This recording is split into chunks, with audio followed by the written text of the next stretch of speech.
Dalam kekacauan itu kadang tidak tampak jelas mana sebab, mana akibat. Sebabnya menunda nikah itu apa? Atau karena dia telah menikmati dengan sesuatu yang haram? Atau karena, jadi sehingga menunda pernikahan karena apa? Kebutuhan saya bisa saya penuhi tanpa dengan nikah. Itu bagi orang normal. Kecuali nanti kita masukkan orang yang tidak normal. Jadi dengan banyaknya menunda pernikahan itu, bisa jadi, biarpun tidak semuanya, ada orang memang tidak punya hasrat menikah. Memang Allah jadikan dia tidak punya hasrat menikah sama sekali, tidak ada bangkit syahwat dan sebagainya. Maka ini lain cerita. Kami bicara dengan orang normal seperti normalnya kambing dan kucing. Urusan untuk hasrat, kemudian punya keturunan, itu adalah fitrah. Jadi binatang pun punya fitrah ini. Jadi fitrahnya binatang masih normal. Sehingga binatang terus beranak pinak. Beranak pinak, itu fitrah.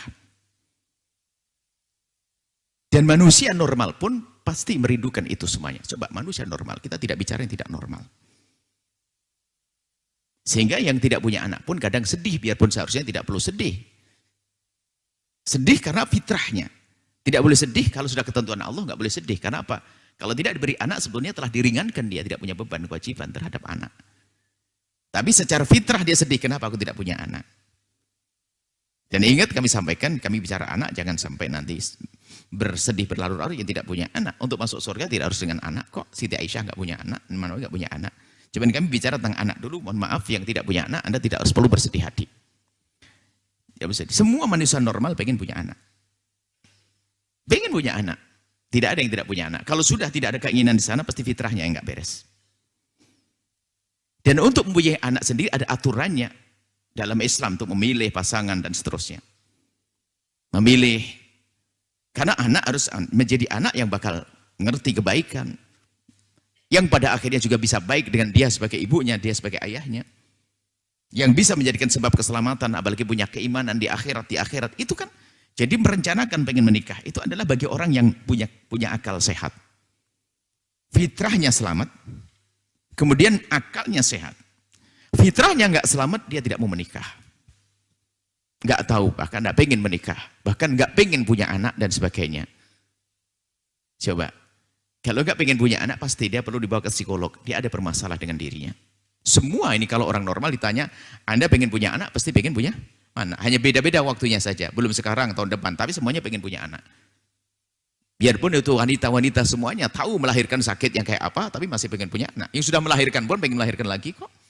Itu normal fitrahnya.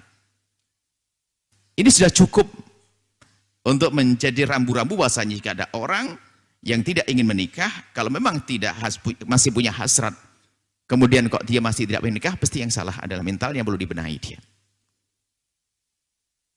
Apalagi na'udzubillah nanti mencari kepuasan dengan sesama jenis kan akan menghadirkan keturunan. Atau termasuk cari kepuasan dengan seliar-liarnya juga bukan petunjuk agama. Tidak akan menciptakan generasi yang hebat karena asal berhubungan. Sehingga mereka akan berpikir bahwa yang diatur oleh Islam itu adalah indah. Menikah dengan memilih, merencanakan, sehingga nanti hadir ke generasi, dididik yang benar, dan seterusnya, dan seterusnya. Tapi di saat fitrahnya sudah hilang, nggak pengen menikah. Atau hasratnya masih ada, dia liar. Nah, sehingga karena dia sudah biasa dengan liar, dia nggak berpikir lagi tentang pernikahan. Sehingga munculnya terjadinya perzinaan. Misalnya di semua agama, rata-rata melarang juga perzinaan. Akan tapi bedanya adalah,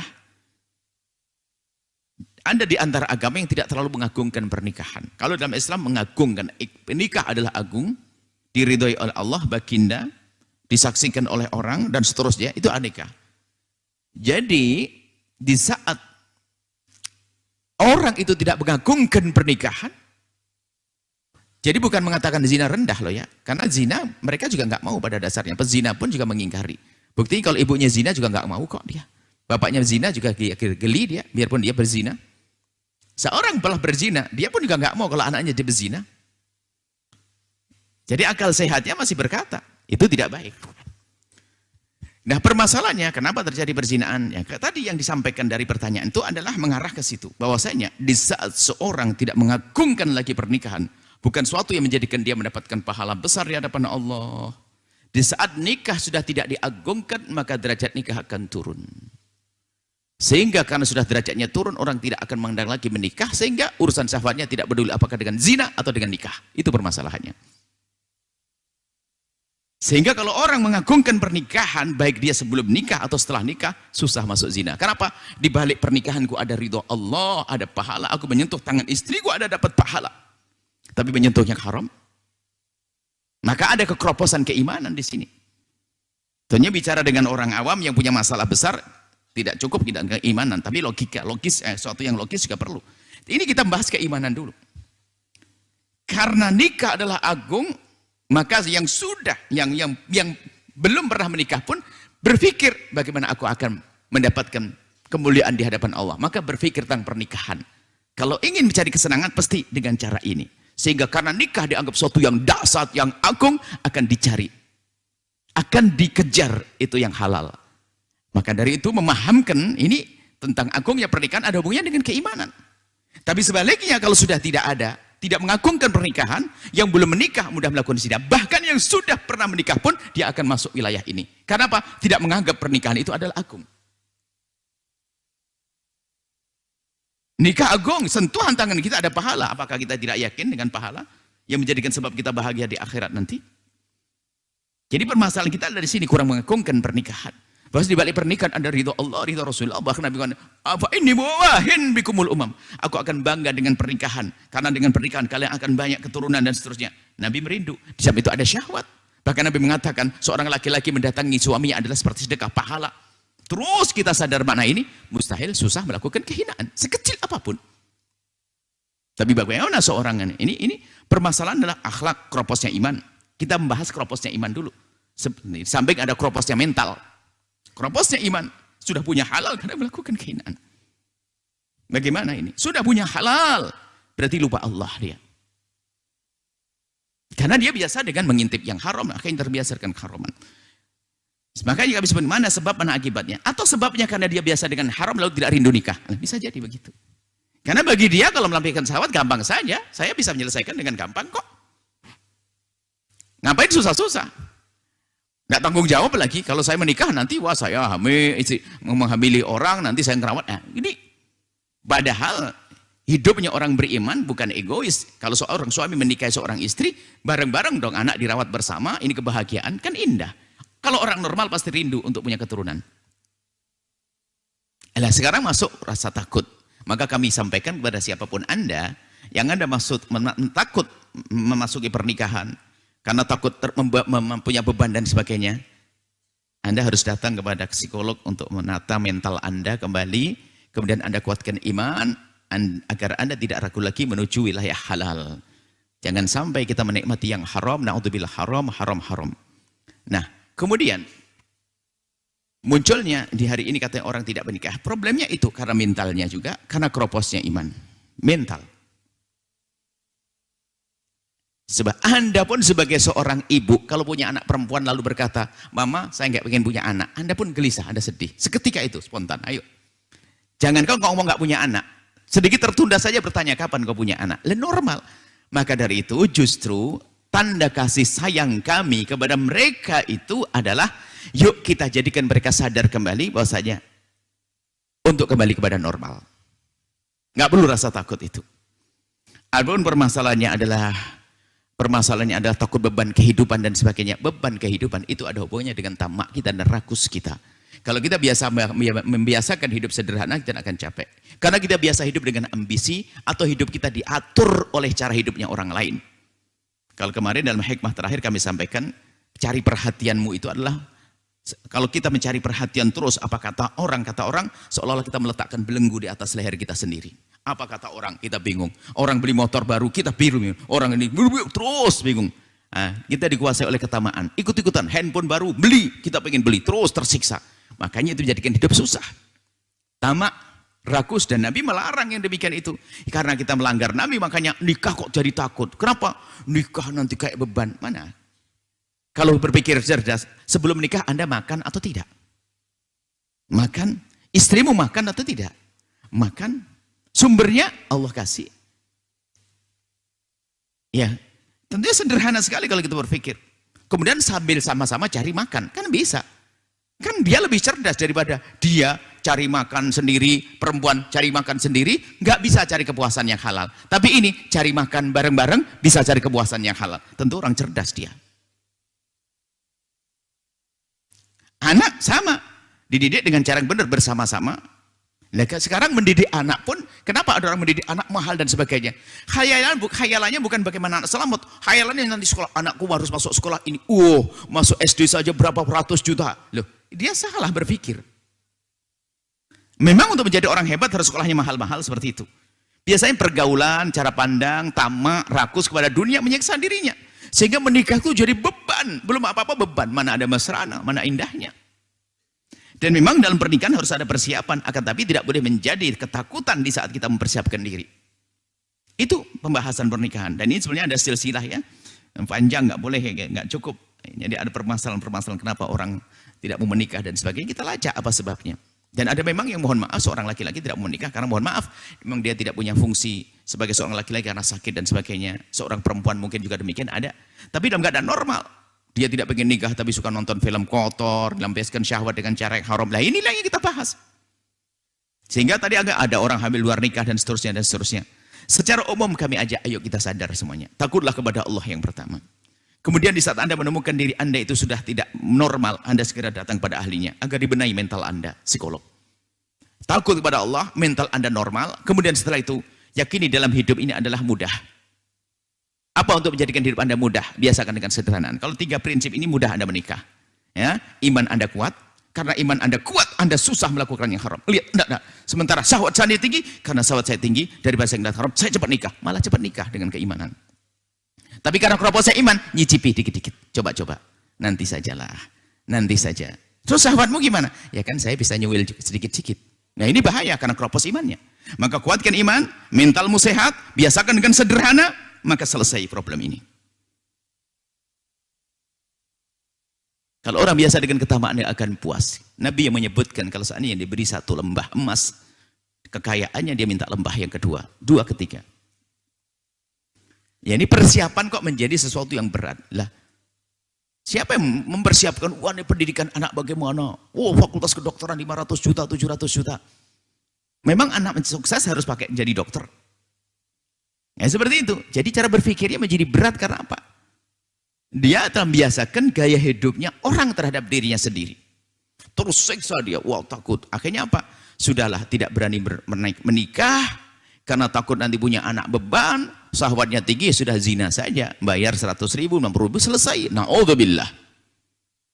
Akhirnya masuk dalam kehinaan. Jadi yang kami himbau kepada orang-orang yang punya masalah semacam ini adalah tadi, kuatkan iman agar kita menghindar dari yang haram. Yang belum menikah pun dia akan waspada justru di saat dia. Jadi begini, kalau Anda, mohon maaf, kalau Anda memang haus betul, kemudian Anda tidak usah nyicipi, memang ada buah-buah, tapi minuman di sana sangat enak loh ya. Ada buah sedikit-sedikit, dan Anda dicipi pun ternyata bukan tambah seger, Pak. Sudahlah, Anda jangan mikiri sesuatu di godaan ini. Anda fokus sana, cepat jalanmu kencang sana, biar segera dapat minuman. Selagi Anda menutup enggak, Anda akan lari kencang ke sana. Selagi Anda menghindar dari yang haram, syahwat Anda tinggi, Anda kencang menuju yang halal. Pasti itu. Kenapa? Obatku ini hanya halal itu. Di sana halal harus kau kejar. Maka dia akan bertanya pada temannya, tolong carikan saya pasangan yang baik, yang ini. Terus akan berpikir menuju yang halal. Tapi kalau sudah menyicipi yang haram, ini bagi yang belum menikah. Yang sudah menikah, kalau sudah mencicipi yang haram, dia akan menghentikan dia dari menikmati yang halal. Hati-hati. Kropos iman tadi itu, na'udzubillah. Kropos iman. Kadang sudah punya suami yang halal, dia melakukan kehinaan. Dan ini ada terjadi, kadang kita sedih dengan orang-orang semacam itu. Seorang suami punya halal, dia melakukan hina. Istri.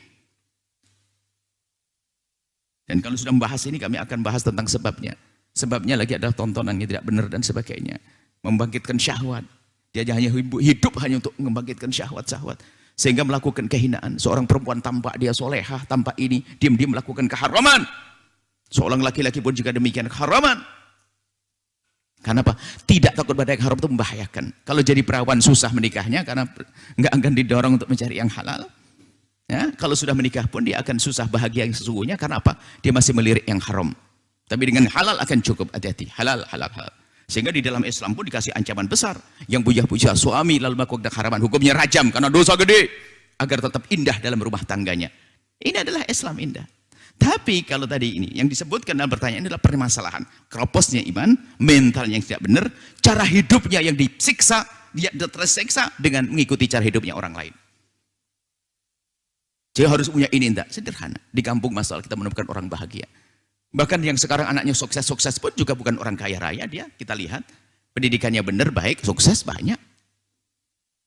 Seperti itu. Jadi yang menjadikan Anda nyaman dalam hidup adalah biasa dengan kesederhanaan. Kalau Anda bisa belanja harga 10.000, kenapa harus memaksakan harga yang 100.000? Action, oh teman saya beli itu, saya coba-coba. Kadang-kadang belanja pun latah, asal beli. Bukan sesuatu yang dia butuhkan.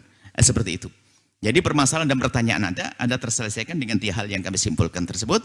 Kalau memang Anda punya permasalahan kok nikah, kemudian takut malah, generasi sandwich dan sebagainya. Ini kan orang tidak mau amal. Kalau saya misalnya, tiba-tiba punya anak, lalu saya biayai anak saya. Ibu saya biayai. Bukankah yang memberikan kekuatan saya adalah Allah? Saya beruntung dong. Saya bisa punya amal di saat saya menolong ibunda saya, ayahanda saya. Saya bisa menyekolahkan anak saya. Lu seneng dong, kenapa pusing? Lah kok mau berbuat baik? Kok mau berbuat baik itu sudah pada bingung. Walau saya kalau ketemu dia nanti, aduh, belikan neraktir dia. Nah kok takut neraktir? Pasti orang pelit itu ya. Takut neraktir itu orang pelit. Orang nggak punya jiwa tolong menolong. Akhirnya dia maunya sendiri saja kalau sama orang lah. Giliran dia ngasih minum, saya nggak ngasih ya, saya ngasih rugi dong, saya ngasih nanti. Balik. Jadi itu. Jadi pengen punya anak tuh takut. Hartanya dimakan sama anak, dimakan ibunya takut. Kan tidak ada iman itu semuanya. Kalau seorang anak bisa menghormati ibundanya, membiayai ibundanya, kan dia ngerti itu bakti surga pahalanya. Kan mudah, senang. Dan kalau seandainya kita tidak mampu, tidak dosa, kok selesai kok dengan keimanan. Kenapa harus takut? Generasi sandwich ada beban di atas, beban di bawah. Kok takut beban? Yang enak nanti kalau sudah masuk surga, nggak ada apa-apa. Di dunia seperti itu. Bahkan orang hebat akan berpikir, saya akan berusaha bagaimana menolong tetanggaku yang fakir semuanya. Bukan sekedar bapak dan anak, wahai hamba Allah. Maka coba, mana jiwa tolong menolongnya orang yang takut generasi sandwich? Apakah kebayang orang itu akan nolong tetangga? Ayo. Mau nolong bapaknya saja mikir ya. Membantu anaknya saja mikir ya. Bagaimana membantu nyantuni fakir miskin yatim piatu. Sementara Islam mengajak kita lebih jauh dari itu. Bukan sekedar bapak dan ibu. Hanya nanti ada tambahan. Jika engkau menolong, memberi nafkah kepada orang fakir di sana, itu adalah pahala besar. Dan jika yang fakir kerabatmu, pahala plus pahala. Kan indah seperti itu. Apalagi ibumu sendiri, apalagi anakmu sendiri. Sampai dikatakan ada satu ketika, ya Rasulullah, aku punya rezeki, punya harta. Bagaimana aku gunakan untuk jihad di jalan Allah, atau aku berikan nafkah kepada istri dan anakku? Nabi menjawab, kau berikan untuk istri dan anakmu lebih bagus daripada jihad di jalan Allah. Loh kan enak. Makanya pertanyaan tersebut adalah pertanyaan orang yang keropos iman, mentalnya tidak beres, kemudian ada hidupnya, ada action gaya. Itu kan gaya hidup. Kemarin saya sampaikan atur iman. Orang hari ini gayanya hidup, pengen diatur oleh orang lain. Gara-gara kerja di kota, itu kalau pulang ke rumah itu nggak bisa kalau kecuali harus tampak keren. Mobil rental, bagi-bagi duit, ngutang, nyungsep dia. Gaya, action itu. Itu kan hidupnya orang tersiksa dia. Padahal dia tuh nggak punya duit, dia nggak berani pulang. Kenapa nggak berani pulang? Kalau saya pulang tuh kan saya harus bagi-bagi duit. Oh, pengen dilihat orang kalau kaya dia. Padahal nyungsep dia. Hari ini pun model begitu. Ada suatu ketika ada seorang ibu kita ceritakan kemarin, ngada pada kita urusan anaknya nggak bisa bayar sekolah. Ya saya pikir kan anak kami waktu itu masih sekolah di Cirebon itu kan anak kami 1 bulan 75.000 kan? 75.000. Saya tanya, ibu berapa per bulannya? 1.200.000. Kaget saya. Saya aja 75.000, dia yang minta ke saya anaknya sekolah sebulan 1.200.000. Cuma dia orang nggak mampu, tapi sekolah kan anak itu sekolah mahal, action dia. Dipikir kalau anaknya sekolah mahal langsung jadi kaya. Ini ada. Ya model hidup orang begitu yang tersiksa. Kita saja masukkan anak sebulan 75.000 dan sekolah anak kita juga bisa belajar. Orang yang minta bantuan kita minta berapa? 1.200.000. Ini saya yang gila atau siapa ini? Saya bingung ini. Akhirnya dikatakan nasihati. Cuman action, hari ini action. Masukkan sekolah harus mahal. Harus ini, harus itu. Itu namanya hidup kita diatur oleh orang. Maka seperti kita meletakkan bengkulu di leher kita. Sehingga nikah pun ketakutan dan sebagainya. Coba kalau orang punya prinsip 3 ini. Mentalnya sehat. Dia normal. Saya ingin punya keturunan yang baik. Dia mencari istri. Istri solehah. Pinter. Hebat. Suami yang soleh ini. Kemudian dia punya iman. Takut yang haram. Lihat tahu. Nah. Kemudian setelah itu apa? Biasa dan sederhana. Oh gampang. Sehari ada nikah masal. Ada nikah masal. Hidupnya sederhana. Nggak usah bising. Kadang-kadang diseksa. Wah maharnya harus begini, begini, begini. Mungkin dia berkata, lu nikah kan perlu makan. Nggak nikah pun juga perlu makan kok Pak. Mulai kapan orang nggak perlu makan? Cara berpikir Anda itu bagaimana? Lalu berkata ada, pernikahan dini bermasalah. Pernikahan dini yang bermasalah itu adalah pernikahan yang terpaksa hamil duluan dan sebagainya. Tapi kalau nikah yang direncanakan, itu ya direncanakan. Seperti itu. Tolong dibedakan. Jangan menyalahkan nikah dini.